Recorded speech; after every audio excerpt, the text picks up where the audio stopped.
In today's video, I'm going to teach you how to add Soundcloud in Framer. First, open your Framer project. I'm starting from a project page, and the goal is to place a SoundCloud player cleanly on a section of the canvas so it looks great and behaves predictably. At the top left, open the Insert menu. If you don't see it at first, click Insert again to make sure the panel is expanded. From the Insert panel, head to Media. This is where Framer groups embeddable content like audio and video. Before dropping anything in, click on your target area on the canvas to highlight it.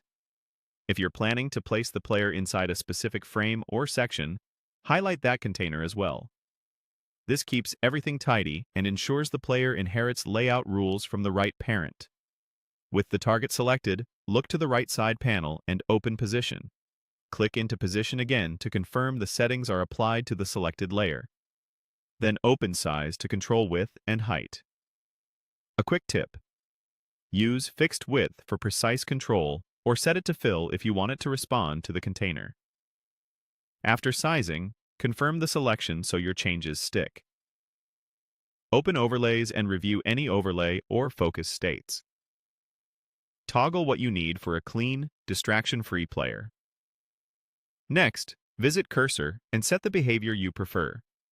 Typically, the default cursor works best for embeds. In Styles, you can refine the look with subtle touches, like background, border, or corner radius, to match your design system. Then, check Transforms to make sure there's nothing unexpected like rotation or scaling that could distort the player. Now for the main piece. In the Media area, choose SoundCloud. This adds a SoundCloud embed block that's designed to accept a track or playlist and display SoundCloud's player. In the right panel, you'll see the configuration controls for this embed. Here you can fine-tune the player's presentation without leaving Framer. You'll notice two appearance options: Classic and Visual.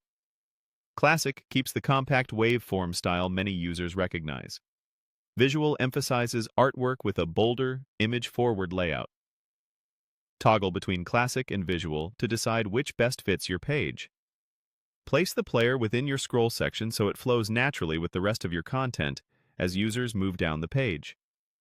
If you're using code overrides for advanced behavior, open that panel to confirm everything looks correct. If not, you can leave it untouched. When you're happy with placement, styling, and behavior, go ahead and publish.